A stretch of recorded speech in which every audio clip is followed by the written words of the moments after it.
Aromatic compound का IUPAC nomenclature हम discuss कर रहे थे, यही पढ़ रहे थे।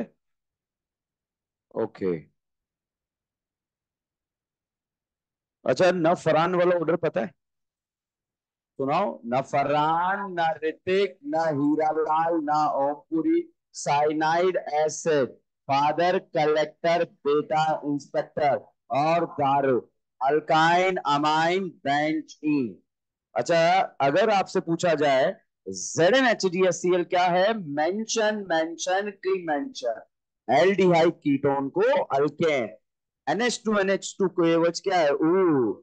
ये भी एल्डिहाइड कीटोन को अल्केन। दोनों ही एल्डिहाइड कीटोन को क्या बनाते हैं? अल्केन। देखिए, एक एरोमेटिक कंपाउंड के आईयूपीएसी नोमेनक्लेचर में मैंने एक नोट लिखवाया था, अगर दो डिफरेंट टाइप के फंक्शनल ग्रुप जो है एरोमेटिक रिंग से कनेक्टेड है, तो नेमिंग जो है प्रायोरिटी ऑर्डर के बेसिस पर दिया जाएगा। जैसे यहां पर मैंने ये फोटो बनाया, अब इस तरफ से आपको ये देखने पर क्या दिख रहा है? Benzoic acid. अगर साहब मैं यहां से एसिड हटा दूं और यहां पर OH लगा दूं, तो अब आपको क्या दिख रहा है? फिनॉल। तो साहब अगर आपको इस स्ट्रक्चर में एक तरफ बेंजोइक एसिड चमके और दूसरी तरफ फिनॉल चमके, then we will use priority order. तो उस कंडीशन में जिसका प्रायोरिटी ज्यादा है उसके बेसिस पर तो आप इसे मान लेना। तो बताइए, फिनॉल माने या बेंजोइक एसिड? बेंजोइक एसिड, क्योंकि एसिड का प्रायोरिटी ज्यादा है। और साहब OH जो है उसको साइड ब्रांच के फॉर्म में लिख देंगे, तो क्या लिखेंगे? 2 हाइड्रोक्सी बेंजोइक एसिड। तो इसका नाम आएगा 2 हाइड्रोक्सी बेंजोइक एसिड। इस तरह से आप यहां पर नाम लिख सकते हैं। जैसे यहां पर मैंने फोटो लिखा COOR, इसका नाम है ईस्टर। ईस्टर में एरोमेटिक कंपाउंड की आईयूपीएसी नोमेनक्लेचर डिस्कस कर रहे हैं, तो इसमें ये बेंजीन वाला स्ट्रक्चर होना चाहिए। जिसमें भी बेंजीन जैसा स्ट्रक्चर होता है उसे हम बेंजेनॉइड बोलते हैं। क्या बोलते हैं? बेंजेनॉइड। तो अगर कोई आपसे पूछे इसमें बेंजेनॉइड है या नहीं है, है, मतलब बेंजीन है, तो इसमें क्या है? बेंजेनॉइड। बच्चों, यहां पर जब इसका आईयूपीएसी नाम आपको लिखना है, तो ये इस तरह से आपको नाइट्रो वगैरह दे दिया। बताओ, ईस्टर का नेमिंग का तरीका क्या है? Alkyl plus naming. तो ऑक्सीजन से जुड़े हुए ग्रुप को तो सबसे पहले क्या लिख देंगे? इथाइल। अब इथाइल लिख दिया। अब बताओ, इसमें जो है क्या कोई ब्रांचेस आ रही है क्या? एक तो ब्रोमो है और एक नाइट्रो। किस ऑर्डर में लिखना है? अल्फाबेट। पहले ब्रोमो लिखे या नाइट्रो? तो इसे क्या लिखेंगे? 4 ब्रोमो 3 नाइट्रो। क्या लिखेंगे? बेंजोएट। भाई, ईस्टर का कॉमन नेम क्या होता है? एट। और ये बेंजो कंडीशन है, तो इसे क्या बोलेंगे? बेंजोएट। तो इथाइल सबसे पहले लिख दिया, बाकी 4 ब्रोमो 3 नाइट्रो बेंजोएट। इस तरह से आप यहां पर नाम लिख सकते हैं। जैसे यहां पर एक तरफ आपको OH दिखा, इस OH को क्या बोलते हैं? फिनॉल। OH को क्या बोलते हैं? फिनॉल। जैसे यहां पर मैंने NH2 लिखा, इस NH2 को क्या बोलते हैं? एनिलीन। और यहाँ OCH3। देखो, ROR होता है ईथर, और ether always consider as a substituent या साइड ब्रांच। तो यहां पर साहब इसको साइड ब्रांच के फॉर्म में मिथाइल ऑक्सी क्या लिख देंगे? मिथॉक्सी। तो इसका नाम क्या होगा? 4 मिथॉक्सी एनिलीन। तो इस तरह से आप जो है नेमिंग यहां पर कर सकते हैं, 4 मिथॉक्सी एनिलीन। तो किसी भी ऑर्गेनिक कंपाउंड में जब आप आईयूपीएसी नेमिंग कर रहे हैं, तो आईयूपीएसी नेमिंग में हम यहां पर जो डिस्कस कर रहे हैं एरोमेटिक कंपाउंड का आईयूपीएसी नेम डिस्कस कर रहे हैं। तो बताओ, क्या ये एरोमेटिक कंपाउंड का आईयूपीएसी नाम आपको समझ में आया या नहीं आया? कर सकते हो। अब कोई भी क्वेश्चन हो, जैसे मैंने यहां पर फोटो लिखा, बताओ इस वाले भाई साहब का नाम क्या है? बेंजल्डिहाइड। क्या नाम है? बेंजल्डिहाइड। और ये जो है OH है। बताओ, हम इसे साइड ब्रांच में एल्डिहाइड को लिखें या OH को लिखें? क्योंकि OH का एल्डिहाइड के कंपैरिजन में प्रायोरिटी क्या है? कम है। तो दो डिफरेंट टाइप के फंक्शनल ग्रुप होने पर आप प्रायोरिटी ऑर्डर का यूज करेंगे, तो इसका नाम क्या होगा? 2 हाइड्रोक्सी बेंजल्डिहाइड। कहानी क्लियर है? कोई डाउट है? तो ये बताइए, क्या एरोमेटिक कंपाउंड का यूपीएससी नाम लिख सकते हैं क्या आप लोग? तो बच्चों, this is all about the nomenclature of organic compound. Organic compound के नॉमेनक्लेचर को हमने डिस्कस करा, जिसमें हमने सबसे पहले सिलेक्शन सीखा, फिर नंबरिंग सीखा। नेमिंग में सबसे पहले साइड ब्रांच का नाम लिखना सीखा। साइड ब्रांच के बाद जो है हमने पीसीसी का नाम सीखा, ठीक है। पीसीसी में 1 बाय 1 फंक्शनल ग्रुप को डिस्कस करा। उसके बाद साइक्लिक कंपाउंड पर एंटर किया। साइक्लिक कंपाउंड को फिनिश करने के बाद एरोमेटिक कंपाउंड पर हम आए। एरोमेटिक कंपाउंड में कंफ्यूजन ये था या प्रॉब्लम ये थी कि एरोमेटिक कंपाउंड का यूपीएससी नाम उनके कॉमन नेम के बेसिस पर दिया जाता है। तो इसीलिए हमने सबसे पहले कॉमन नेम डिस्कस कर लिया 2 पेज छोड़कर, और उसके बाद वापस वो कॉमन नेम डिस्कस कर लिया जो यहां पर इस टॉपिक को हमें दिक्कत क्रिएट नहीं करेगा, ठीक है। उसके बाद जो है यहां पर ये कहानी भी समाप्त हो गई। अब कोई भी ऑर्गेनिक कंपाउंड का आप जो है नाम यहां पर लिख सकते हैं। जैसे यहां पर मैंने ये वाला फोटो बनाया CS3, यहां पर लिख दिया है इस तरह से बेंजीन, यहां CS3, CS2, CS3। बच्चों, इस केस की अगर बात करें तो इस केस में जब आप इसका नाम लिखेंगे तो आप नाम कुछ इस तरह से लिखेंगे और नाम आएगा। बताओ, फिनाइल और मिथाइल में एबीसीडी में पहले कौन आता है? फिनाइल। तो पी पहले आता है या एच पहले आता है? एच पहले आता है।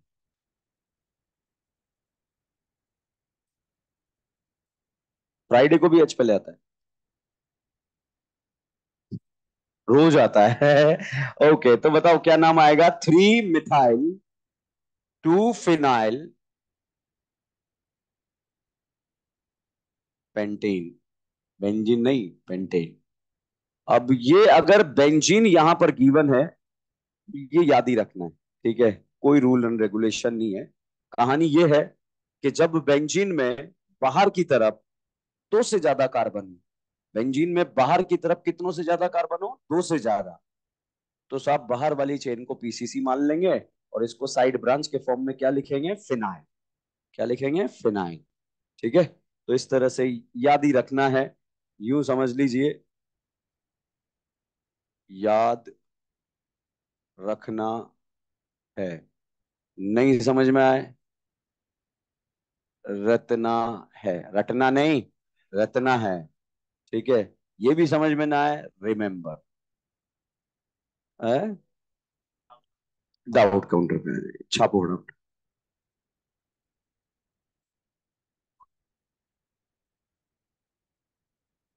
देखो, मेडिकल एग्जाम को देखते हुए मैंने इस कहानी को ऐसे लिखा। बाकी अगर आपके दिलो दिमाग में कुछ भी अनशन डाउट चले, बाहर पूछे, कोई दिक्कत नहीं। कोई से भी लेवल का डाउट हो, वो पीएचडी लेवल का हो, एमबीबीएस पीच लेवल का हो, बट ओनली केमिस्ट्री।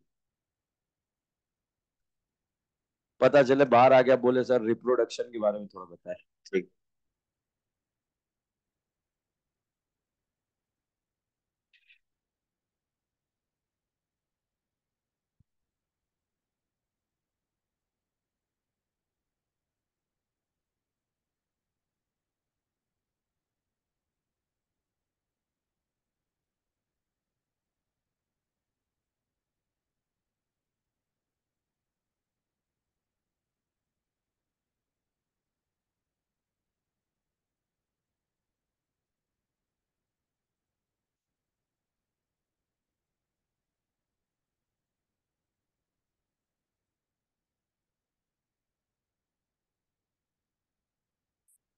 दो पेजेस में काम हो गया या बचा हुआ है कुछ?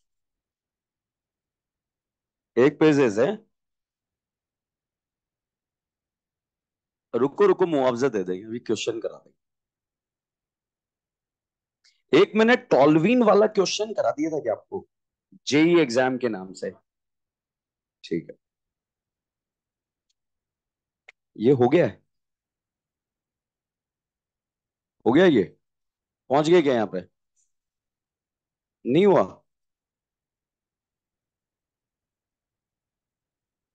वही तो है।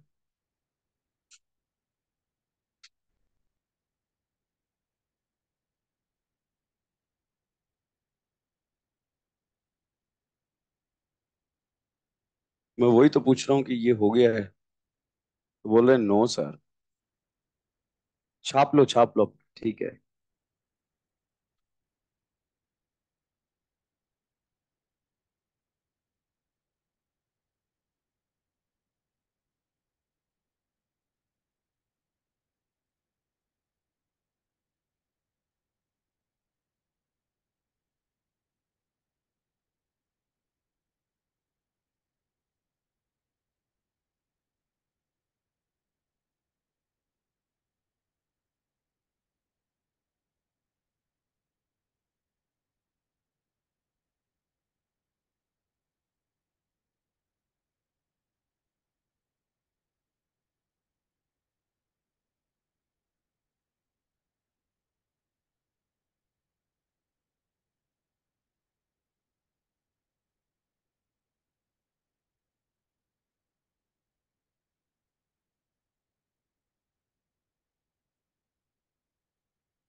डन।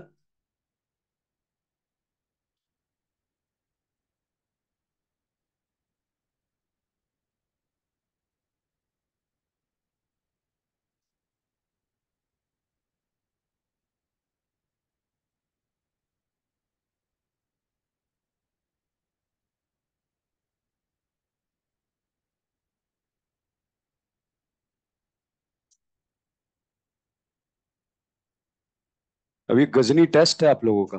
गजनी है या नहीं है वो पता लगेगा। बताओ नाम। Three bromo benzoic acid. अच्छा ईमानदारी से बताओ किस किसने बेंजोइक एसिड बोला, ईमानदार तो हैं आप लोग। ठीक है। देखो गलत हो गया, क्योंकि दिलो दिमाग में बेंजीन छा गया था। ठीक है, ऐसा नहीं है। अच्छा ये फोटो दे दिया।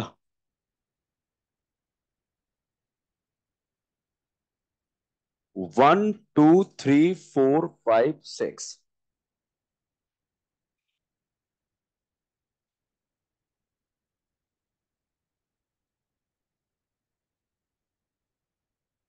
Three bromo 4 isopropyl cyclohexane 1 carboxylic acid. Oic acid, carboxylic acid. इसे आप ऐसे भी लिख सकते हैं, 3 ब्रोमो 4 1 मिथाइल कॉम्प्लेक्स ब्रांच है ना, साइक्लोहेक्सेन 1 कार्बोक्सिलिक एसिड। देखो आपकी जो एनसीईआरटी है, आपकी जो एनसीईआरटी है उसने आइसोप्रोपाइल, टर्सरी ब्यूटाइल, विनाइल जैसे ग्रुप को एज ए साइड ब्रांच अगर आप लिख देंगे तो उसने एक्सेप्ट किया है। बट आइसोप्रोपाइल का यूपीएससी नाम क्या है? 1 मिथाइल इथाइल। ठीक है, तो एनसीईआरटी ने एक्सेप्ट किया है, इसलिए मैंने दोनों तरह का नाम यहां पर लिख दिया है। ठीक है, तो ये छाप लो।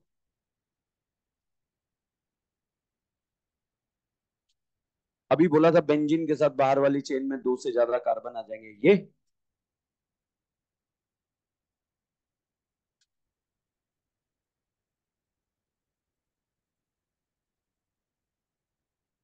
बेंजीन कहाँ है बेटा? तो मैं कहाँ यूज करा?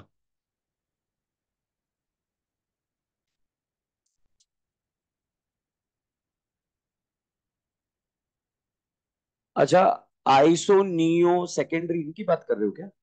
नहीं, वो तो non chain terminating functional group का जब आप कॉमन नाम लिखते हैं, जैसे अल्कोहल का, अमाइन का, हैलाइड का, तब आप आइसो नियो टर्सरी वगैरह यूज करते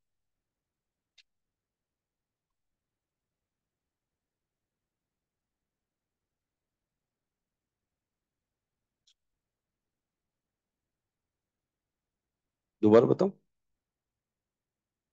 ये 1 मिथाइल इथाइल।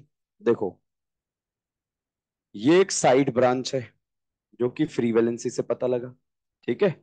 अब फ्री वैलेंसी से पता लगा तो इसके इस ब्रांच पर 1 पोजीशन पे भी एक और ब्रांच आ रही है, तो हम इसको क्या बोलेंगे? 1 मिथाइल।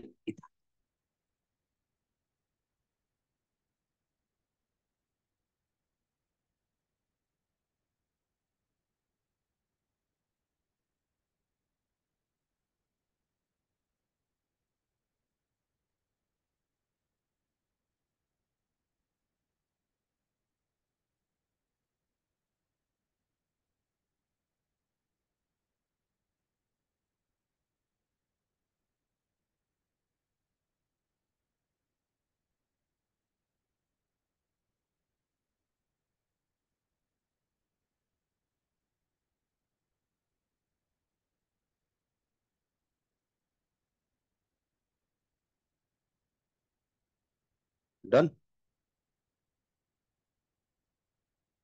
जहां कॉमन नेम हम पढ़ रहे थे, एक बार वहां पहुंच जाओ। ठीक है।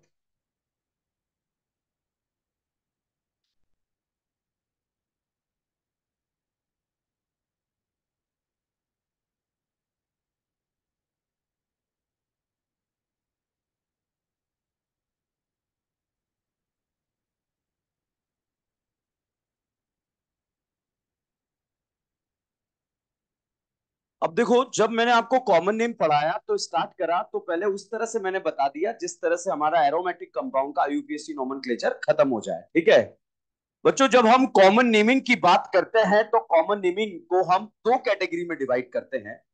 ठीक है, कंक्लूड कर रहा हूं जो हमने पढ़ा हुआ है। ठीक है, ऐसे फंक्शनल ग्रुप जिसमें कार्बन प्रेजेंट नहीं होते हैं, इन्हें आप non chain terminating functional group बोलते हैं। और दूसरा कैटेगरी आता है chain terminating functional group. Chain terminating functional group में वो फंक्शनल ग्रुप जिसमें कार्बन प्रेजेंट हो और वो कार्बन के एंड पर बन सकते हो, उसे आप चेन टर्मिनेटिंग फंक्शनल ग्रुप के कैटेगरी में डाल देते हैं। ठीक है, साइनाइड दोनों के कैटेगरी में आ जाता है, इधर भी आ जाता है, इधर भी आ जाता है। ठीक है, अब समझने की कोशिश कीजिएगा। जब इस तरह के फंक्शनल ग्रुप का आप कॉमन नाम लिखते हैं तो साहब यहां पर प्रीफिक्स यूज करते हैं आप, form, acid, butyl, valer. 3 carbon के साथ एक पाई बॉन्ड एक्राइल, 4 कार्बन के साथ एक पाई बॉन्ड सेकंड पोजीशन पे प्रोटॉन। ठीक है, कंक्लूड कर रहा हूं, दोनों का कंपैरिजन अगर दिमाग का कोई दही हुआ है तो साहब इस तरह से आप यहां पे नाम लिखेंगे। एल्डिहाइड का कॉमन नेम एल्डिहाइड, अमाइड का अमाइड, एसिड का इक एसिड, ईस्टर का एट, साइनाइड का ओ नाइट का। और जैसे अपन जो है एसिड का नाम लिखते हैं इक एसिड, वैसे एनहाइड्राइड का होता है इक एनहाइड्राइड। क्या होता है? इक एनहाइड्राइड। ठीक है, इस तरह से कैटेगराइज कर लेते हैं। फिर यहां पर हम यूज करते हैं इन फंक्शनल ग्रुप के लिए आइसो एंड नियो। जैसे आप बोलते हैं iso propyl, neo pentyl, secondary butyl, tertiary butyl. तो पहले मैंने आपको वो देखना सिखाया कि अगर सी एच पर दो सी एच थ्री चमक जाए तो उसे आप क्या बोलेंगे? आइसो। और अगर नियो बनने के लिए मिनिमम कितने कार्बन? 5। मगर प्लस के साइन के साथ आ जाए तो उसे क्या बोलेंगे? नियो। तो पहले आप आइसो और नियो ढूंढो, अगर नहीं मिले तो कार्बन का डिग्री देखो, 2 डिग्री दिख गया तो सेकेंडरी, 3 डिग्री दिख गया तो टर्सरी। इस तरह से आप क्वेश्चन को सॉल्व कर सकते हैं। जैसे यहां पर इस तरह से हमने दोनों कैटेगरी में नाम लिखना सीख लिया था। इसका भी नाम लिख दिया, इसका भी नाम लिख दिया। साइनाइड के बारे में बात करें तो अभी कर लेंगे साइनाइड के बारे में बात। अब बच्चों, कॉमन नेम के बारे में हम बात कर रहे थे। वर्ल्ड वाइड कॉमन नेम जो है एक्सेप्ट नहीं हुआ हर एक ऑर्गेनिक कंपाउंड के लिए। दूसरा, जो कॉमन नाम से इंडिया में नाम, जैसे मान लीजिए किसी कंट्री में किसी ऑर्गेनिक कंपाउंड को कॉमन नाम से पुकारा जा रहा है, वर्ल्ड वाइड उसे पहचाना ही नहीं गया, इसलिए फिर आईयूपीएसी नोमेनक्लेचर का जरूरत पड़ा। फिर उसके साथ में जो है कॉमन नेम जो है सभी ऑर्गेनिक कंपाउंड के लिए आप कॉमन नेमिंग नहीं कर पाए, तो ये इसका फेल्योर रहा। दूसरा, कहीं जगह जाके जो है कॉन्सेप्ट कॉन्ट्राडिक्ट कर गए। कॉन्ट्राडिक्ट कैसे करे? जैसे यहां पर मैंने आपको लिखा सी एस थ्री। बताओ क्या आपको आइसो चमक रहा है क्या, या नहीं चमक रहा है? चमक रहा। अच्छा, ये वाला फोटो देखकर बताओ क्या ये आपको नियो चमक रहा है क्या? चमक रहा है? एक तरफ जो है ये क्या चमक रहा है, नियो, और ये आइसो। साहब अगर इन दोनों फोटोओं को हमने कंबाइन कर दिया, तो कंबाइन करने के बाद इसका नाम दिया गया आइसो ऑक्टेन। क्या नाम दिया, आइसो ऑक्टेन। अब समझ ही नहीं आया कि इसका नाम आइसो ऑक्टेन क्यों दिया गया, तो ये अपने आप में जो है अपने कॉन्सेप्ट को कॉन्ट्राडिक्ट करने लगा, तो ये इसका एक्सेप्शनल केस है। तो आइसो ऑक्टेन का फोटो भूल जाओ, आप आइसो याद रखना है। CH पर 2 CH3 क्या बोलेंगे, आइसो। नियो बनने के लिए कितने कार्बन, 5, दोनों को जोड़ दो क्या बन गया, आइसो ऑक्टेन। क्या बन गया, आइसो ऑक्टेन। अब आपसे हमारे एग्जाम में क्वेश्चन क्या पूछा जा सकता है कि आइसो ऑक्टेन का आईयूपीएसी नाम बताओ। बताओ आईयूपीएसी नाम में पहले क्या करेंगे, सिलेक्शन, सिलेक्शन के बाद नंबरिंग, नंबरिंग के बाद नेमिंग, नेमिंग में सबसे पहले साइड ब्रांच, उसके बाद पीसीसी, उसके बाद बॉन्ड, बॉन्ड के बाद टॉन। तो साहब सिलेक्शन एक एंड से दूसरे एंड पर हो गया। बताओ नंबरिंग अगल से करें या बगल से, तो 1 2 3 4 5, 2 2 di methyl, sorry 2 2 4 tri methyl pentane, नहीं आया। ठीक है, तो साहब ये एक कॉमन नेमिंग का फेल्यूर हो गया। ठीक है, दूसरा, मैंने आपको बताया कि कॉमन नेमिंग में जैसे ये 4 कार्बन है, 4 कार्बन को वेलनर बोलेंगे या ब्यूटार, ब्यूटार। तो बच्चों कॉमन नेमिंग में उन्होंने बताया कि जिस कार्बन से फंक्शनल ग्रुप जुड़ा है उसे भी हम बोलते हैं अल्फा, और उस अल्फा के बाद वाला बीटा, बीटा के बाद वाला गामा, गामा के बाद डेल्टा, और उसके बाद, मतलब फेल हो गया, फेल हुआ नहीं हुआ। ठीक है, तो इसका नाम बताओ, वेलरिक एसिड या ब्यूटायरिक एसिड। अच्छा, अब इसका कॉमन नाम अगर पूछा जाए तो आप 2 ब्रोमो बोलेंगे या alpha bromo butyric acid. Common name के बारे में बात कर रहा हूं मैं। अच्छा बताओ इसका नाम क्या होगा, बीटा ब्रोमो ब्यूटायरिक एसिड। अच्छा बताओ इसका नाम क्या होगा, बीटा मिथॉक्सी ब्यूटायरिक एसिड। ठीक है, तो इस तरह से जो है ये लिमिटेड वर्जन में जो है रह गया, तो ये इसका जो है ड्रॉबैक यहां पर कहलाया। जब भी आपको अगर कॉमन नेमिंग के बारे में बात करें, तो जितना कॉमन नेम मैंने आपको बताया ये हमारे लिए सफिशियंट है। और भी कुछ नाम अगर आते रहेंगे तो मेरे को जरूरत पड़ेगी कि 5 लेक्चर के बाद जरूरत है मैं पहले से याद कराना चालू कर दूंगा। ठीक है, तो आपका क्वेश्चन अटकेगा नहीं, मगर आइसो नियो सेकेंडरी टर्सरी आना चाहिए, नहीं तो भाई ऑर्गेनिक में बहुत जगह आते हैं, नाम से बर्बाद हो जाते हैं क्वेश्चन। ठीक है, जैसे यहां पर एक और चीज मैं आपको बताता हूं, CH2 डबल बॉन्ड CH2, बताओ इन है या आयन। अच्छा CH2 double bond CH hybridisation देखना आता है, इसका हाइब्रिडाइजेशन sp2, इसका sp2, इसका sp2, इसका इसका sp। ठीक है, तो यहां पर बच्चों ए और बी और सी के बारे में बात करें, क्या ये बताइए ये वाले भाई साहब बेंजीन है क्या, बेंजीन में कितनी करीना है, 6, भिकमंगा कितना है, 6। तो बच्चों यहां पर इस करीना का हाइब्रिडाइजेशन क्या है, sp2। बच्चों अगर इस sp2 कार्बन से हम एक हाइड्रोजन रिमूव कर दें और अगर यहां एक वैलेंसी फ्री हो जाए तो उसे हम बोलते हैं विनाइल। क्या बोलते हैं, विनाइल। और अगर यहां Cl लगा दे तो नाम है विनाइल हैलाइड। क्या नाम है, विनाइल हैलाइड। अगर यहां पर Br लगा दे नाम है विनाइल क्रोमाइड। Cl लगा दे विनाइल क्लोराइड। यहां पर अगर जो है आप OH लगा दो नाम विनाइल एल्कोहल। क्या नाम है, विनाइल एल्कोहल। अगर आपने NH2 लगा दिया नाम विनाइल अमाइन। क्लियर है, ओके। तो बच्चों यहां पर अगर हम बात करें, बताओ इसका हाइब्रिडाइजेशन sp2 और इसका sp3। अगर sp2 कार्बन के पास वाले sp3 कार्बन से वैलेंसी फ्री हो जाती है तो उसका नाम होता है अलाइन। क्या नाम होता है, अलाइल। और इसका नाम क्या है, विनाइल। और इसका नाम अलाइल। और अगर बेंजीन से एक हाइड्रोजन रिमूव हो जाता है तो इसका नाम होता है फिनाइल। क्या नाम होता है, फिनाइल। अच्छा बताओ बेंजीन में कितनी करीना है, 6 करीना। भिकमंगा कितना है, 6। अगर एक हाइड्रोजन रिमूव हो जाए तो ये क्या है, C6H5। C6H5 को हम क्या बोलते हैं, फिनाइल। इस फिनाइल को बच्चों हम ऐसे भी रिप्रेजेंट कर सकते हैं पीएच के फॉर्म में। ठीक है, तो ये तीनों ही क्या है, फिनाइल। और ये क्या है, अलाइल।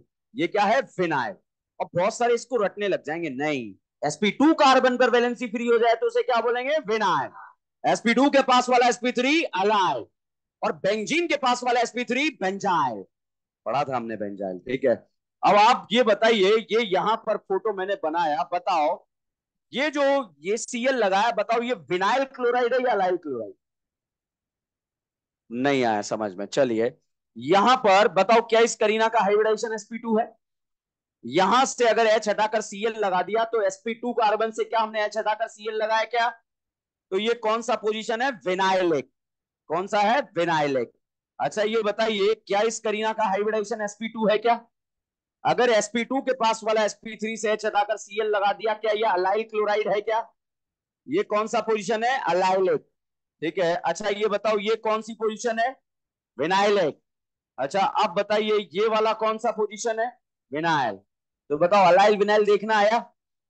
हमारे नीट एग्जाम में रिसेंट ईयर में पूछा गया कि कौन सा ये कौन सा क्लोराइड है। तो भाई साहब यहां पर ये फोटो आपको दे दिया और आपसे पूछा, बताओ साहब ये वाला क्लोराइड जो है कौन सा क्लोराइड है, अलाइल या विनाइल? क्या sp2 के पास वाला sp3 कार्बन है?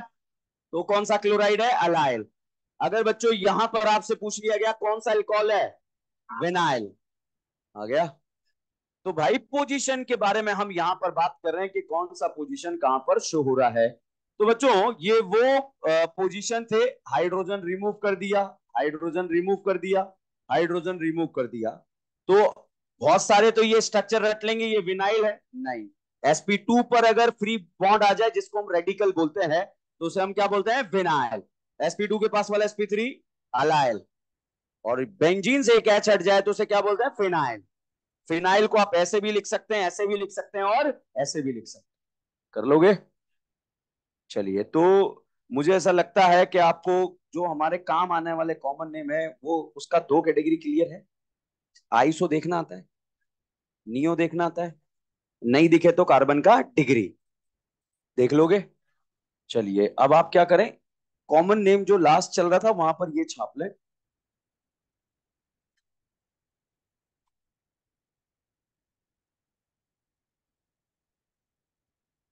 एरोमेटिक कंपाउंड की नेमिंग तो समाप्त हो गई थी। कॉमन नेमिंग जहां लास्ट चल रहा था वहां पर सिर्फ इतना सा छाप लें आप लोग।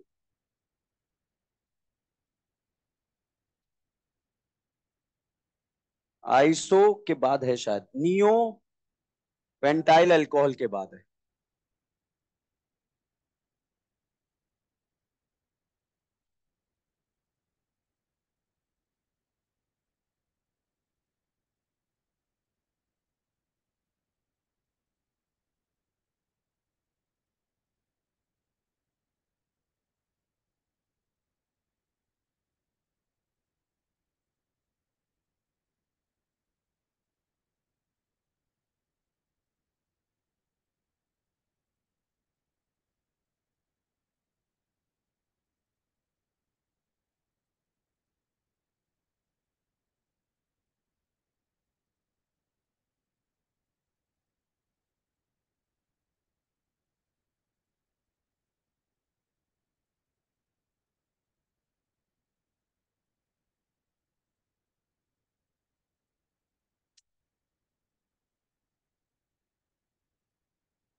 कई बोल लगा।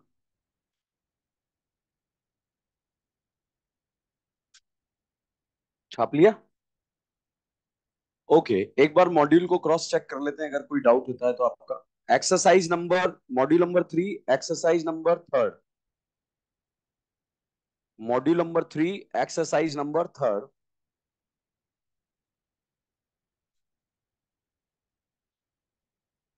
थर्ड एक्सरसाइज में भी बहुत सारे क्वेश्चन ऐसे हैं जो एआईपीएमटी एग्जाम में आए हुए हैं। ठीक है, तो आप ये नहीं सोचेंगे थर्ड एक्सरसाइज है। थर्ड एक्सरसाइज के वो क्वेश्चंस हैं जो ऑल इंडिया मेडिकल एग्जाम में आए हुए हैं।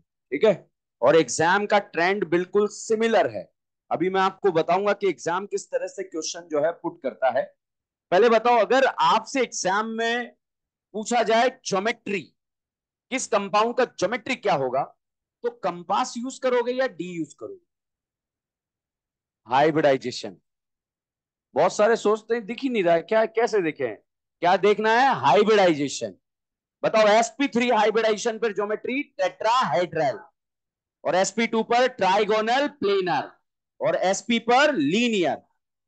भाई साहब, आपसे अगर जो है बॉन्ड एंगल पूछा जाए तो न डी न कंपास, हाइब्रिडाइजेशन। sp पर जो बॉन्ड एंगल 180, sp2 पर 120, sp3 पर 109। ठीक है। अच्छा, मैंने बोला अल्केन, क्या सारे सिंगल बॉन्ड है क्या? सारे सिंगल पर hybridization sp3, bond angle 109। Alkene पर, अल्कीन इन मतलब एक पाई बॉन्ड, एक पाई बॉन्ड पर हाइब्रिडाइजेशन sp2। बच्चों, बिना क्वेश्चन को टच किए क्वेश्चन सॉल्व होता है इस टेक्निक से। ठीक है, जैसे मैंने बोला 1 1 tie bromo 2 2 tie chloro ethene, bond angle 120। इन मतलब डबल बॉन्ड, डबल बॉन्ड मतलब sp2, sp2 मतलब 120। समझ में आ रहा है? अच्छा, मैंने बोला 1 bromo 2 chloro ethyne, bond angle 180। ये फास्ट अप्रोच हो गया आपका। ठीक है, कर लोगे? चलिए क्वेश्चन पर आते हैं। क्वेश्चन नंबर 17 से लेकर, जो क्वेश्चन मैं पूछ बोल रहा हूं उसी के बीच में पूछना है डाउट। 17 से लेकर 15 के बीच में कोई doubt? Third exercise, third exercise. एक सेकेंड इधर, नहीं यही रख ले अपने पास। दोबारा रिपीट कर रहा हूं, भाई ने जो है दूसरा एक्सरसाइज। चलो, एक्सरसाइज नंबर 3 में क्वेश्चन नंबर 1 to 5 में कोई डाउट?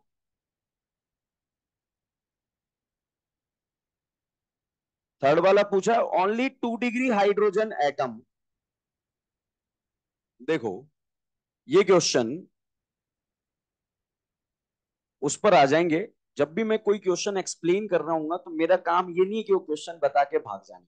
मेरा काम है कॉन्सेप्ट क्लियर करना, ताकि दोबारा डाउट ना बने। ठीक है, इस करीना से डायरेक्टली एक करीना जुड़ी है। इस करीना को क्या बोले? 1 डिग्री करीना। इसको क्या बोले? 2 डिग्री। इसको 2 डिग्री, इसको 1 डिग्री। ठीक है, 1 डिग्री करीना से जुड़े हुए हाइड्रोजन क्या है? 1 डिग्री। 2 डिग्री से जुड़े 2 डिग्री, 3 डिग्री से जुड़े 3 डिग्री। बताओ यहां भिकमंगे कितने हैं? या या या अब क्वेश्चन सुनिएगा, क्या इस कंपाउंड में ओनली 1 डिग्री कार्बन है? क्या इस कंपाउंड में ओनली 2 डिग्री कार्बन है? क्या इस कंपाउंड में ओनली 2 डिग्री हाइड्रोजन है? 2 डिग्री ओनली हाइड्रोजन है क्या? 1 डिग्री भी है, तो इसलिए ये तो आंसर नहीं है। अब जैसे ये वाला फोटो दे दिया, ये वाला फोटो दे दिया, अब बताओ इस ये कार्बन कैसा है? 2 degree, 2 degree, 2 degree, 2 degree, 2 degree, 2 degree. 2 degree carbon से जुड़े हुए क्या कहलाएंगे? हाइड्रोजन। बताइए, क्या इस कंपाउंड में ओनली 2 डिग्री हाइड्रोजन है? बताइए, ए और बी में से 2 डिग्री हाइड्रोजन प्रेजेंट है, आंसर क्या जाएगा? ए और बी में से 2 डिग्री हाइड्रोजन प्रेजेंट है, A and B. Only 2 degree hydrogen present है, बी। क्लियर है? तो बच्चों, यहां पर जो है मैं एक और ऑप्शन बना देता हूं इस तरह से, और इस ऑप्शन में यहां CH3 लगा दिया। ठीक है, अब बताओ ये कार्बन कैसा? 1 डिग्री, ये 3 डिग्री, 3 डिग्री, ये 2 degree, 2 degree, 2 degree, 2 degree, 2 degree. Degree देखना आ गया? ये बताओ, इस करीना से डायरेक्टली कितनी करीना जुड़ी? 2। बताओ यहां कितना हाइड्रोजन है? एक। एक एक है ना, तीन बॉन्ड बने हैं तो एक एक एक एक एक। ठीक है, यहां हाइड्रोजन है क्या? एक दो तीन चार बॉन्ड बन चुके हैं तो कोई हाइड्रोजन नहीं है। यहां हाइड्रोजन है क्या? तो बताओ क्या इसमें ओनली 2 डिग्री हाइड्रोजन है? तो मुझे लगता है अब ये क्वेश्चन सॉल्व हो जाएगा। ओनली 2 डिग्री हाइड्रोजन, जिसमें 2 डिग्री हाइड्रोजन प्रेजेंट हो, यही पूछा है इस क्वेश्चन में। ओके, चलिएगा क्वेश्चन नंबर 6 से 10 के बीच में कोई डाउट?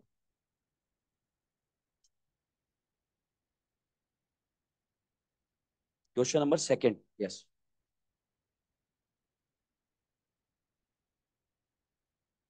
अगर दोनों हो तो कंपाउंड का ज्योमेट्री नहीं पूछेगा फिर वापस, ठीक है। चलिए क्वेश्चन नंबर 6 से 10 के बीच में कोई डाउट? ओके, 11 से 14 के बीच में डाउट? मॉड्यूल किस किस के पास है क्लास में? अच्छा, 40 नंबर वाले का हवा में आंसर बता दो।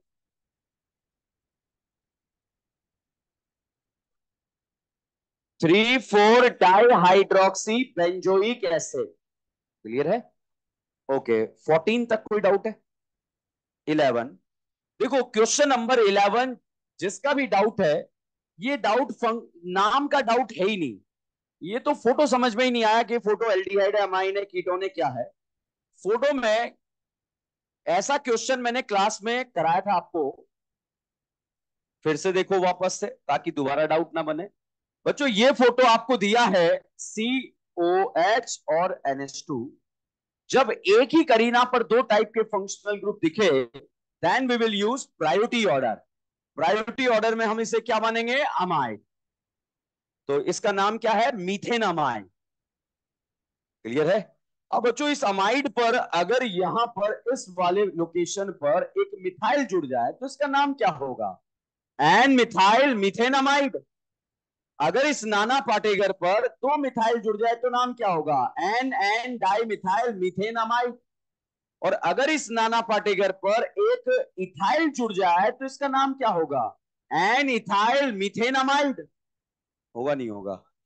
तो साहब ये तो क्लियर है, ये अमाइड है, ठीक है। और एन से इथाइल जुड़ा तो नाम क्या है? N ethyl methanamide. अब ये क्वेश्चन आपको कंफ्यूज करने के लिए अगर ऐसे लिखने में आ गया तो आप फंक्शनल ग्रुप नहीं पहचानने की वजह से हो सकता है क्वेश्चन गलत कर दो। यही क्वेश्चन है। तो जिसका भी डाउट है क्लियर है, अब डाउट नहीं बनना चाहिए। जो भी क्वेश्चन आज क्लास में डाउट पूछा जा रहा है, मार्क करके चले, उसको घर जाके वापस सॉल्व कर। किसी ने भी पूछा हो, घर जाके, अभी नहीं, घर जाके सॉल्व करना है कि यार मेरा दोबारा डाउट है या नहीं। ठीक है, क्रॉस चेक कर लेना कि ये डाउट क्यों पूछा गया था। चलिएगा क्वेश्चन नंबर 13। किसका डाउट? 13। देखो क्वेश्चन नंबर 13 जो है, अगेन इस तरह से क्वेश्चन आपको दे दिया। क्वेश्चन पे आ जाएंगे, क्वेश्चन तो बहुत आसान है। COOR क्या है? ईस्टर। ये एरोमेटिक कंपाउंड नहीं है। बच्चों ईस्टर अगर डायरेक्टली साइक्लिक रिंग से जुड़ा है तो साइक्लिक रिंग को क्या मानते हैं? PCC। ठीक है। और ईस्टर डॉन की तरह बिहेव करता है तो नाम क्या आता है? मिथाइल। और उसके बाद पीसी नेमिंग, नेमिंग में सबसे पहले साइड ब्रांच, उसके बाद PCC, उसके बाद बॉन्ड, उसके बाद डॉन। बताओ यहां पर जो है दे दिया है इथाइल, तो आप क्या लिख देंगे? इथाइल। अब साहब PCC में कोई ब्रांच नहीं है तो हम डायरेक्ट नाम लिखेंगे साइक्लो पेंटेन। कार्बन इंक्लूड नहीं है तो हम नाम लिखेंगे कार्बोक्सिलेट, कार्बोक्सिलिक एसिड।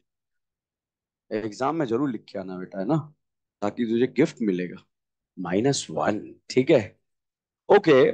तो यहां पर है इथाइल साइक्लोपेंटेन 1 कार्बोक्सिलिक एसिड, ये नाम क्लियर है। अब साहब अगर यहां पर मैं एक ब्रांच लगा दूं तो बताओ नाम क्या आएगा? सबसे पहले तो ऑक्सीजन से जुड़ा हुआ ग्रुप क्या आ जाएगा? इथाइल। फिर क्या आएगा? 2 ब्रोमो साइक्लोहेक्से साइक्लोपेंटेन 1 कार्बोक्सिलेट। मान लीजिए बच्चों यहां डिफरेंट टाइप का फंक्शनल ग्रुप OH लगा दिया तो इसे क्या बोलेंगे? हाइड्रोक्सी, क्योंकि इसका प्रायोरिटी कम है। तो क्या लिख देंगे? 2 हाइड्रोक्सी साइक्लोपेंटेन 1 कार्बोक्सिलेट। और इथाइल सबसे पहले लिख दिया। मान लीजिए बच्चों यहां पर कीटोनिक फंक्शनल ग्रुप आ गया तो अगेन कीटोन का प्रायोरिटी तो कम है, तो इसको क्या लिख देंगे? या तो कीटो या फिर ऑक्सो। तो आप लिख देंगे 2 कीटो या 2 ऑक्सो साइक्लोपेंटेन 1 कार्बोक्सिलेट। क्लियर है? चलिए 18 तक कोई डाउट? एक्सरसाइज में इसी में 19 से लेकर 20 के बीच में कोई doubt? 19 tetra टर्ड butyl methane. Okay भैया, मैथ मतलब कितनी करी ना? एक। मैथ मतलब कितनी करी ना? एक। ये बताओ, टर्शरी ब्यूटाइल नाम सुना है आप लोगों ने? टर्शरी ब्यूटाइल में कार्बन का डिग्री क्या होता है? 3 डिग्री। तो साहब इस कार्बन पर आप जो है एक टर्शरी ब्यूटाइल ग्रुप लगा दें। पहले बताओ ये टर्शरी ब्यूटाइल है या नहीं है? चलो छोड़ो, क्या ये नियो है? क्या ये आइसो है? तो कार्बन का डिग्री कैसा है? 3 डिग्री। तो 3 डिग्री की टर्सरी है, और 4 कार्बन है तो ब्यूटाइल। इसका नाम क्या है? Tertiary butyl. Tertiary butyl group एक न डाई है न ट्राई है, इसने क्या बोला? टेट्रा। तो साहब टेट्रा टर्सरी ब्यूटाइल ग्रुप जो है आपको यहां पर पहले अरेंज करने हैं। तो ये 4 टर्सरी ब्यूटाइल ग्रुप मैंने अरेंज कर दिए, और ये जुड़े किससे हैं? मीथेन से। तो एक कार्बन से आपको इसको कनेक्ट कर देना है। ठीक है। अब साहब आईयूपीएससी नोमेनक्लेचर में सबसे पहले क्या करें? सिलेक्शन। तो सिलेक्शन बच्चों यहां पर एक एंड से दूसरे एंड पर सिलेक्शन कर दिया जाएगा। सिलेक्शन यही होगा, यहां से सामने भी 2 करीना, नीचे भी 2 करीना, सामने भी 2 करीना। ठीक है। इधर भी 2 एक्स्ट्रा ब्रांच, इधर भी 2 एक्स्ट्रा ब्रांच, इधर भी 2 एक्स्ट्रा ब्रांच, कहीं भी जा सकते हैं। नंबरिंग कर देंगे 1 2 3 4 5। अब 4 पर तो मिथाइल है, 2 पर भी मिथाइल है। मिथाइल मिथाइल कितने मिथाइल? 4 मिथाइल। तो आप इसको ऐसे लिख देंगे 2244 टेट्रा मिथाइल। और इस ग्रुप को यहां पर जो है इसको एज अ टर्सरी ब्यूटाइल आपके एनसीईआरटी ने एक्सेप्ट किया हुआ है। ठीक है। वैसे अगर इसका नाम, अगर आप ब्रांच का भी नाम लिखना चाहें तो 1,1 डाई मिथाइल इथाइल। समझ में आया? तो इस तरह से आप नाम लिख सकते हैं, मतलब इसको डाई टर्सरी ब्यूटाइल और इन दोनों को टेट्रा मिथाइल। ठीक है। चलिए क्वेश्चन नंबर 24 तक कोई डाउट? 26 तक कोई डाउट? ओके 27 तक कोई डाउट? 28 तक कोई doubt? No doubt. Exercise second. Exercise second को लास्ट से ही डिस्कस करेंगे, लास्ट पेज से। 17 से 15 के बीच में कोई डाउट? 17 अभी बताया मैंने। sp2 के पास वाला sp3 कार्बन क्या कहलाता है? अलाइलिक। हेलोजन कौन से कार्बन पे जुड़ा है? अलाइल पे या विनाइल पे? अलाइल पे। तो हेलाइड कौन सा है? Allyl halide. ठीक है। चलिए क्वेश्चन नंबर 12 तक कोई डाउट? ओके क्वेश्चन नंबर 11 से 8 तक कोई डाउट? कौन सा? 11 से 8? नहीं। ओके क्वेश्चन नंबर 7 से 5 तक कोई डाउट? 4 से फर्स्ट तक कोई डाउट? 4? 4 किसका डाउट है? ओके देखो बच्चों, क्वेश्चन नंबर 4 जो है उसको समझने के लिए अगेन कॉन्सेप्ट प्रिपेयर करते हैं।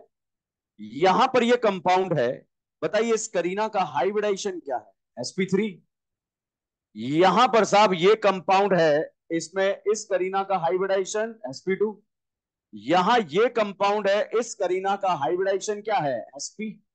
ठीक है। बताओ इसमें कौन कौन से टाइप का हाइब्रिडाइजेशन है? sp3, इसमें sp2 और इसमें sp।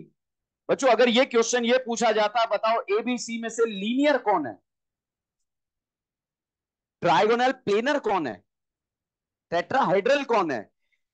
ओके यहां पर अगर जो है इस कार्बन पर ऐसे नेगेटिव लगा दिया, अब नेगेटिव क्या होता है जीओसी पढ़ाऊंगा, बिल्कुल क्रिस्टल क्लियर हो जाएगा, उसका टेंशन नहीं है। ठीक है।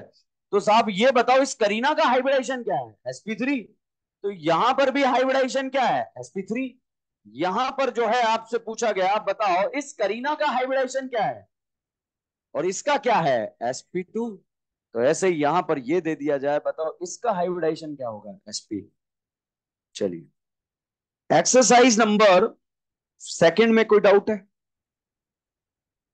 फर्स्ट क्वेश्चन देखो, फर्स्ट क्वेश्चन ये पूछ रहा है कि भाई CO2 में, CO2 ये ऐसा होता है, बताओ CO2 में करीना का हाइब्रिडाइजेशन अगल में भी पाई बगल में भी पाई, कितने पाई बनाए? तो हाइब्रिडाइजेशन sp। क्वेश्चन समझने का फेर है, ये कह रहा है कि इसका हाइब्रिडाइजेशन sp है। पहचानिए चारों ऑप्शन में से किसका हाइब्रिडाइजेशन sp है। बताओ, एन इन आइन किसका है? आइन, इन का। कोई बात नहीं, बच्चों से गलतियां हो जाती है। चलिए एक्सरसाइज नंबर फर्स्ट में लास्ट पेज से स्टार्ट करेंगे। फर्स्ट में अभी आप जो है 50 और 49 को छोड़कर 46 तक कोई डाउट है? 51 जिसमें बेंजीन होता है उसे बेंजेनोइड बोलते हैं। बताओ, पहले ऑप्शन में बेंजीन दिख रहा है, दूसरे में दिख रहा है, तीसरे में, चौथे में दिख रहा है, तीसरे में। तो बेंजेनोइड नहीं है। तो जो बेंजेनोइड नहीं है उसे नॉन बेंजेनोइड बोलते हैं। ठीक है। वैसे जब जीओसी में एरोमेटिक वगैरह चल रहा होगा बिल्कुल क्रिस्टल क्लियर हो जाएगा। ठीक है। ओ या है। चलिए 46 तक कोई डाउट? चलिए 45 से 40 तक कोई डाउट? 39 से 34 तक कोई डाउट? 33 से 29 तक कोई डाउट? 28 से 24 तक कोई डाउट? छठे नंबर की बीबी में डाउट? बीबी नंबर 6 में डाउट? बीबी नंबर 6 में डाउट? बीबी नंबर 5 में डाउट?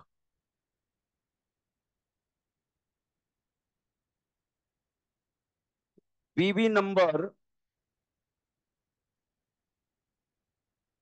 4 में कोई ऑप्शन डाउट है क्या? थर्ड क्या कह रहा है?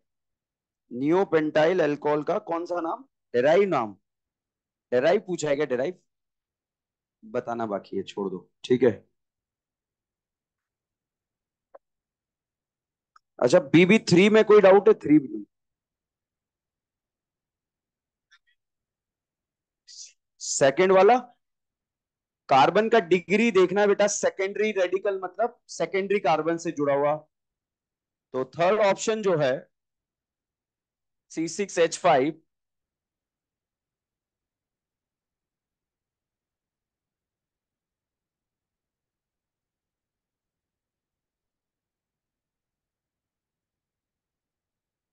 ये 2 डिग्री हाइड्रोजन रिमूव कर दिया, फिनाइल बनता है। ठीक है। चलिए रेस नंबर 1 में कोई डाउट है क्या? नहीं लाए? पूछ लो अगर कोई डाउट हो तो। रेस डिस्कस कर दिया।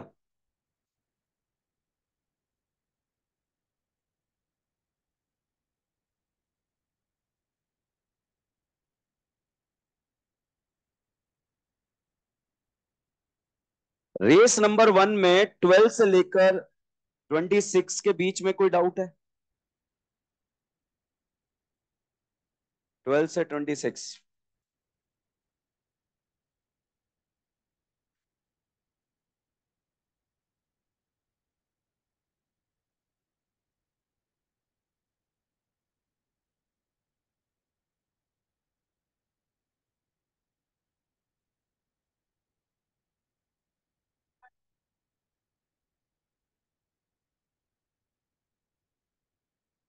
नहीं है? चलो बंद कर दो। अब देखो, आपको संडे वाले टेस्ट में हमारा टारगेट ये रहना चाहिए कि हमें हर एक क्वेश्चन आने वाला जो है वो करेक्ट करना है। क्वेश्चन पढ़ते बहुत सारे स्टूडेंट हैं, मगर मैक्सिमम क्वेश्चन सभी के करेक्ट नहीं होते। तो उसका स्ट्रेटजी क्या होता है? नोट्स का कोना कोना हमें पता होना चाहिए। और मेरे नोट्स का तो कोना कोना पता होना ही चाहिए, क्योंकि नीट का पेपर वहीं से आता है। समझ रहे हो आप? ठीक है।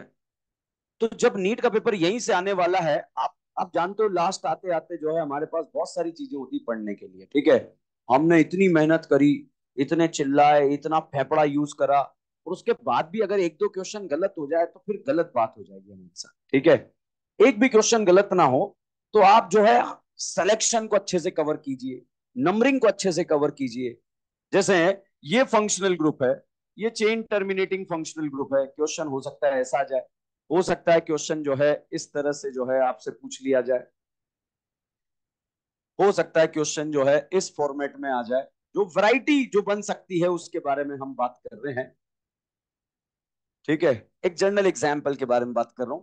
हो सकता है आपको एग्जाम में क्वेश्चन जो है इस तरह का वैरायटी का दिख जाए। हो सकता है क्वेश्चन जो है आपको इस तरह का चमक जाए, और हो सकता है ये आ जाए। भाई कितने वैरायटी के क्वेश्चन बन सकते हैं उस वैरायटी पे आ जाते हैं। ठीक है, चेन टर्मिनेटिंग डॉन की तरह करता है तो कार्बन इंक्लूड होता है। यहां पर रूल ऑफ इक्वल प्रायोरिटी लग जाएगा। यहां पर साइक्लिक रिंग को पीसीसी मान लेंगे। जब दो डॉन की, एक डॉन हो और एक डॉन नहीं हो, उसमें डॉन वाले का कार्बन इंक्लूड हो जाएगा। मगर एक डिफरेंट फंक्शनल ग्रुप है जिसका नाम है एल्डिहाइड, एल्डिहाइड वाले का कार्बन इंक्लूड हो जाएगा। क्लियर है? तो इस तरह से नोट्स का अगर आपने माइक्रो एनालिसिस किया तो आपके क्वेश्चन रॉन्ग होने के चांसेस कम हो जाएंगे। ठीक है, ये बेस्ट तरीका होता है। मेडिकल एग्जाम कैसे फाइट किया जाएगा? जिसका नंबर ऑफ रिवीजन जितना ज्यादा होगा वो मेडिकल एग्जाम फाइट करेगा। आपको पता होगा इस साल 720 वाला एक स्टूडेंट जो है चौथा पांचवा रिपीट में जो है उसने 720 लेकर आया फोर्थ अटेम्प्ट में। समझ रहे हैं? फोर्थ अटेम्प्ट में कितने मार्क्स लेकर आया? 720 में से 720। मतलब अगर एक बार आप फेल हो जाएं तो इसका कोई गारंटी नहीं है कि आप जो है हमेशा फेल होते रहेंगे। ठीक है, वो एक घटना है। एक बार गिर गए पैरों से तो इसका मतलब ये थोड़ी दोबारा चलेंगे ही नहीं। मेरा एक स्टूडेंट था, अल्फा अचीवर में पढ़ता था, कोविड के समय की बात है उसका। तो वो जो है उस पांचवें अटेम्प्ट में उसने जो है एग्जाम निकाला। पांचवें अटेम्प्ट में, पहले अटेम्प्ट में 150 समथिंग कुछ नंबर आए उसके। दूसरे अटेम्प्ट में 350 समथिंग कुछ नंबर आए। तीसरे अटेम्प्ट में जो है 480 के लगभग नंबर आए। चौथे अटेम्प्ट में जो है बिल्कुल मेहनत के साथ बहुत जबरदस्त तैयारी कर रहा था, उसके जो है ब्रदर का एक्सीडेंट हो गया। ब्रदर का एक्सीडेंट हो गया तो ब्रदर जो है एक हॉस्पिटल में एडमिट है। ठीक है, अब वो घर से जो है करीब 5 किलोमीटर दूर है। तो ब्रदर को जो है संभालने हॉस्पिटल जाता, एग्जाम के कुछ महीने पहले। उसी दौरान शायद मम्मी भी हॉस्पिटल में एडमिट, दूसरे वाले में। भाई इधर भी जा रहा है इधर भी जा रहा है, करीब 590 करीब नंबर लेकर आया चौथा प्रयास। और पांचवें प्रयास में तो जो है उसने 667 नंबर लेकर आया, 666 या 65। अभी दिल्ली के मेडिकल कॉलेज में पढ़, हाँ दिल्ली में ले लिया उसने एडमिशन। नहीं मिल सकता दिल्ली में एडमिशन? मिल जाएगा 2-3 साल पहले जब अगर उसका एग्जाम क्रैक हुआ। लोगों ने बोल दिया था कि तेरा सिलेक्शन नहीं होगा, तेरे तू इसके लिए नहीं बना। लगा रहा लगा रहा लगा रहा लगा रहा, मिल गया। तो अल्टीमेटली अपनी कमियों पे काम करने का गेम है। तो जो भी यहाँ पे बैठा है ना, मैं कह रहा हूँ मस्ती करो, कोई दिक्कत नहीं है। जीवन मस्त रहने के लिए है, ठीक है। मगर एक साल जो है थोड़ा सा अपने आप को कंट्रोल कर लो। मैं ये नहीं कह रहा मस्ती नहीं करनी, बस ये डिसाइड कर लो पहले क्या करना है। ठीक है, और जिसको ये पता लग जाता है कि पहले क्या करना है, वो भाई विजेता होता है। ठीक है भाई, सभी घूमना चाहते हैं, सभी इंजॉय करना चाहते हैं। मैं जितने बैचेस में पढ़ा है, जितने भी जो टॉप करते थे, टॉप 10 में आए, वो बिल्कुल मतलब ऐसे रहते थे, सरसों का तेल लगा के इस तरह से क्लास में चुपचाप बैठे रहते, ऊपर का बटन लगा के। ठीक है, अभी उनके जो है आप फोटो वगैरह देख लो, वो एम्स दिल्ली में पढ़ रहे हैं, कोई मौलाना आजाद में पढ़ रहा है। सारे बाल ऊपर ऐसे हो गए। ठीक है, कोई करंट वरंट कुछ नहीं लगा है। अगर उनको पता था पहले क्या करना है, पावर पे काम करा, बाकी सब सेकेंडरी अपने आप आ जाती है सब चीज। ठीक है, तो अपनी अभी भी बहुत टाइम है। आप देखो ना, अभी बहुत सारे स्टूडेंट नए अचीवर्स स्टार्ट हो रहे नहीं हो रहे, तो उनका तो वापस से 11 प्लस 12 पूरा पढ़ाया जाएगा। अभी फिर थोड़ा लेट स्टार्ट होगा। लास्ट में ऐसे एक दो बैच ऐसे आते हैं, अचीवर प्लस और अल्फा अचीवर, जो कोई 2 नंबर से रह गया, कोई 10 से रह गया, कोई 20 से रह गया, कोई 40 से रह गया, कोई एक एक नंबर से रह गया। फिर भी वो पूरी वापस पूरी ऊर्जा इकट्ठा करना बहुत मुश्किल होता है। ठीक है, और आप बिल्कुल, आपका दिमाग बिल्कुल फ्रेश है, तो जो लिख देगा वो छप जाएगा। कोई जो है गलत काम कर रहा है वो भी जल्दी छपेगा, क्योंकि ब्लैंक है ना मामला। भाई दिमाग क्या चाहता है, हर नई चीजें सीखना चाहता है, यही तो है। तो थोड़ा सा बस, मैं किसी के खिलाफ नहीं हूं, पहले क्या करना है ये डिसाइड कर लो, और 7-8 महीने की बात है, उसके बाद तो मजा आ जाएगा। जैसे हम ऑर्गेनिक केमिस्ट्री खत्म कर रहे हैं, जब खत्म होने लगेगी लास्ट में आते आते आपको लगेगा कि यार हमने इतनी मेहनत करी है, बिल्कुल मक्खन हो गई। जिस तरह से ऑर्गेनिक केमिस्ट्री खत्म होते होते आपका तैयार होगा, अगर उस तरह से सारे सब्जेक्ट रेडी होंगे तो आपको लगेगा कोई सिलेक्शन ही नहीं रोक सकता है। अब कोई बोले कि ऑर्गेनिक केमिस्ट्री की तरह सारे सब्जेक्ट हो जाए, तो भैया 500 बार रिवीजन करना पड़ता है। कितनी बार? 500 बार। क्योंकि हम खत्म होते होते 500 बार निपटा देंगे। बताओ सिलेक्शन या नंबरिंग? उसके बाद नंबरिंग, उसके बाद नेमिंग। नेमिंग में सबसे पहले साइड ब्रांड, उसके बाद पीसीसी, उसके बाद बॉन्ड, बॉन्ड के बाद बॉन्ड। कौन वो होगा जिसका प्रायोरिटी ज्यादा? Top priority carboxylic acid, last priority amine, amine से ऊपर थायोल, थायोल से ऊपर अल्कोहल, अल्कोहल से ऊपर कीटोन, कीटोन से ऊपर एल्डिहाइड, एल्डिहाइड से ऊपर आइसोसाइनाइड, आइसोसाइनाइड के ऊपर साइनाइड, साइनाइड के ऊपर अमाइड, अमाइड के ऊपर एसिड अलाइड, एसिड अलाइड के ऊपर ईस्टर। अच्छा, अमाइन को डॉन के फॉर्म में amine, thiol, alcohol, ketone, aldehyde, Easter, acid. Common name में सी एच पर दो सी एच थ्री नजर आ जाए, क्या बोलेंगे? आइसो। नियो बनने के लिए कितने कार्बन? 5। कॉमन नेमिंग में एक कार्बन के लिए यूज करते हैं फॉर्म, दो के लिए एसिड, तीन के लिए प्रोपियन, चार के लिए ब्यूटाइल, पांच के लिए वेल्डर, 3 कार्बन 1 पाई बॉन्ड एक्राइड, 4 carbon 1 pi bond proton. Aldehyde का कॉमन नेम एल्डिहाइड, अमाइड का अमाइड, एसिड का एक एसिड, ईस्टर का एक, साइनाइड का ओ नाइट्राइल। ना फरान वाला ऑर्डर पता है? नहीं सुना ना। सोडियम बोराइडेट कितनों को? 3 को। किस किस को? एसिड अलाइड एल्डिहाइड कीटोन, क्या बनेगा? अल्कोहल। ZnHCl क्या है? Mention mention please mention. Aldehyde ketone को अल्केन। NH2NH2KOH क्या है? एल्डिहाइड कीटोन को अल्केन। रेड फास्फोरस का क्या नारा? जो जो भी टकराएगा। न फर्रान, न ऋतिक, न हीरालाल, न Om Puri, cyanide acid, father, collector, बेटा, इंस्पेक्टर और दारू, अल्काइन, अमाइन, बेंच इन। याद रहेगा? तो भाई आज जाके वापस से चीजें सॉल्व करो। अगर डाउट आ जाए, 10 15 20 कितने भी क्वेश्चन डाउट हो, मेरे को मैसेज करके डाउट टाइम लेकर पहुंच जाना। ठीक है, नंबर है ही मेरा आप लोगों के पास। ठीक है, दिखा था ना एक दिन बोर्ड पे। गजनी हो। चलिए, थैंक यू।